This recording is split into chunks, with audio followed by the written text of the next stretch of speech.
ओम श्री गुरुवे नमः। यह सन 1958 का वर्ष था। युग क्रांति के संचालक युगाधिपति भगवान महाकाल की महिमा मथुरा निवासी इन दिनों अनुभव कर रहे थे। अभी 11 साल पहले ही देश को स्वाधीनता मिली थी। देशवासियों को एक ओर तो स्वाधीन होने का हर्ष था, तो दूसरी ओर खंडित स्वाधीनता का अवसाद भी। फिर भी वातावरण में कुछ अनूठा अलौकिक स्पंदित हो रहा था। ये सर्दी के दिन थे। युग क्रांति का बीजारोपण करने वाले विराट महायज्ञ की तैयारियां जोरों से चल रही थी। देश के कोने कोने से गायत्री साधक आ रहे थे।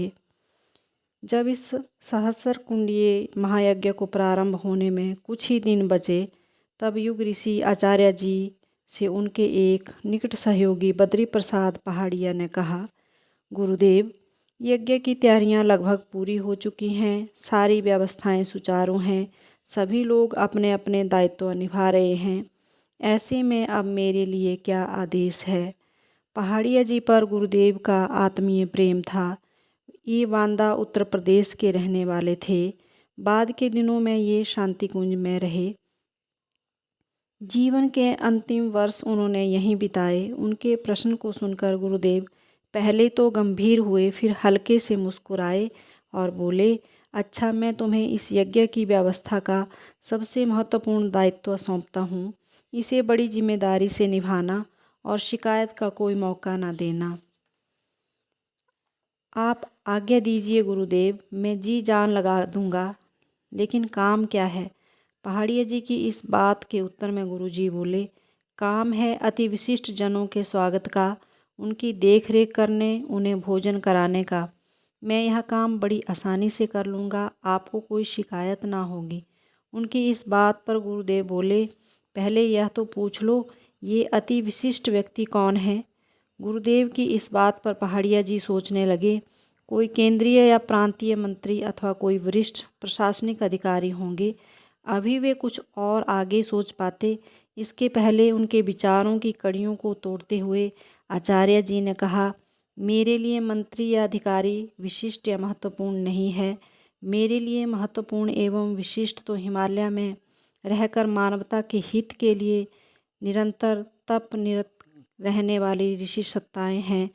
इनमें से कई दिव्य ऋषि यहाँ इस यज्ञ में आने वाले हैं। अब तो पहाड़िया जी को और उत्सुकता बढ़ी। वे युग ऋषि की बातें अब अधिक ध्यान से सुनने लगे। गुरुदेव कह रहे थे, वे तुमसे स्वतः मिल लेंगे, तुम उन्हें ठहराना, भोजन कराना।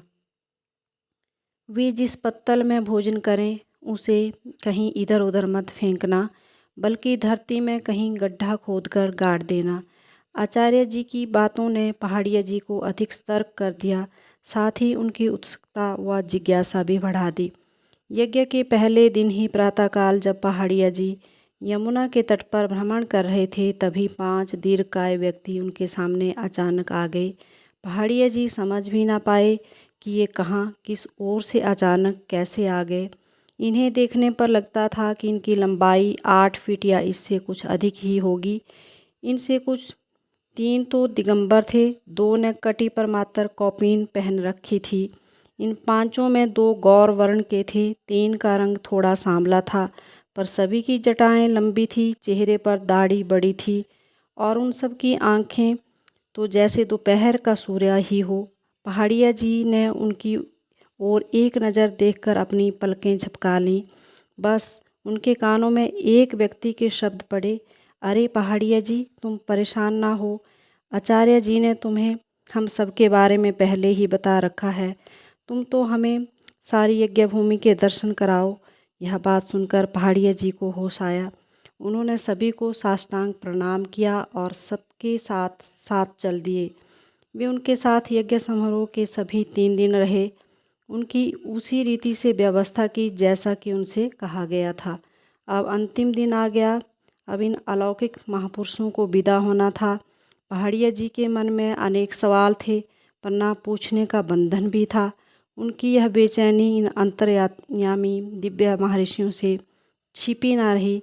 उनमें से एक गौर वर्ण के महर्षि ने कहा, पहाड़िया जी, आचार्य जी ने तुम्हें अनुशासन में बांधा है, हम सबको नहीं।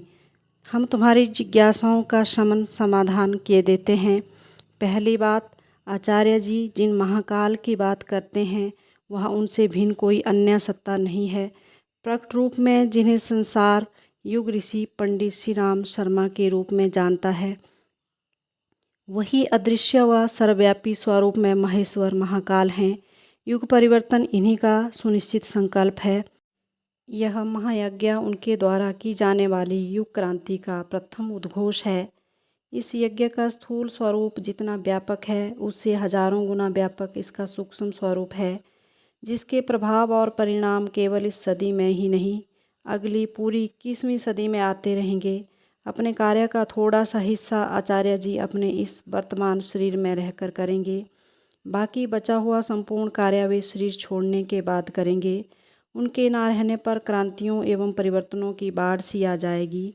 जीवन का कोई क्षेत्र एवं विश्व का कोई ऐसा कोना ना बचेगा जो क्रांति एवं परिवर्तन से अछूता रहे। इस संपूर्ण युग क्रांति के संचालक स्वयं आचार्य जी होंगे, जिन्हें तुम महाकाल के रूप में भी अनुभव कर सकते हो। उनके द्वारा इस सहस्त्र कुंडीय यज्ञ के माध्यम से जो क्रांति का प्रभाव उत्पन्न किया जा रहा है उसी का एक अंश युग निर्माण मिशन के माध्यम से प्रकट होता रहेगा। पहाड़िया जी स्तब्ध हो सुन रहे थे और ऋषि अंतर्धान हो गए। जय गुरुदेव।